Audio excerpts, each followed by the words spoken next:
वही गरीब बच्चा आ गया जिसने कीनन को अपनी ब्रेड का हिस्सा दिया था। तो कीनन ने उसका एहसान चुकाने के लिए उसे अपनी तलवार तोहफे में दी। फिर उसने बच्चे का नाम पूछा तो उसने कहा कि उसका नाम एरिक है और उसके माँ बाप एक लड़ाई में मर चुके थे, इसीलिए अब सभी गांव वाले मिलकर उसकी देखभाल करते थे। कुछ देर बाद वुल्फ्रिक ने खेल खेल में कीनन को चुनौती दी। तब कुछ सिपाही ढाल अपने सर पे रख के बैठ गए और खिलाड़ियों को उनके सर पर रखी ढाल पर चलकर अंत तक पहुंचना था। बेचारा कीनन तो कई बार लड़खड़ाते हुए बोरोमिर पर जा गिरा, पर वुल्फ्रिक ने उसका मजाक नहीं उड़ाया बल्कि उसे हाथ देकर खड़ा किया। आखिरकार जश्न खत्म होने के बाद कीनन हॉल से बाहर निकला तो फ्रेया उससे मिलने आई। उसने कीनन का शुक्रिया अदा किया क्योंकि उसने जंगल के मिशन पर फ्रेया के पिता का साथ दिया था। लेकिन कीनन ने कहा कि सच तो ये है कि लोगों की जान लेने वाला वो जानवर मोरवेन है, न कि कोई भालू, और वो किसी भी समय वापस आ सकता है। अभी अचानक हम देखते हैं कि गुन्नार की फौज ने उनके गांव पर हमला बोल दिया था। दोनों ओर से जबरदस्त तलवारबाजी चल रही थी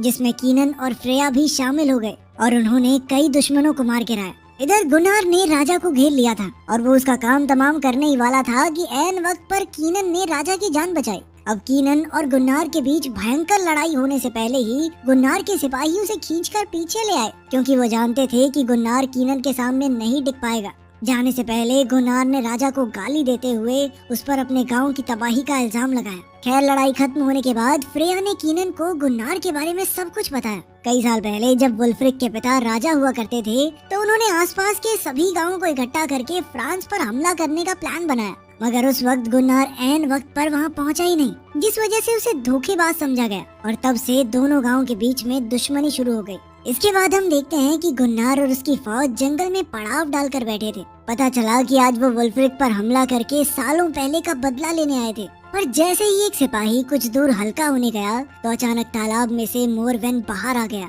और उसने सिपाही को बेरहमी से मार डाला। गुन्नार और उसकी फौज को लगा कि इस हमले के पीछे वुल्फ्रिक का हाथ है। कुछ ही पलों में मोरवेन ने कई सिपाहियों को मार गिराया और अंत में सिर्फ गुन्नार उसके सामने खड़ा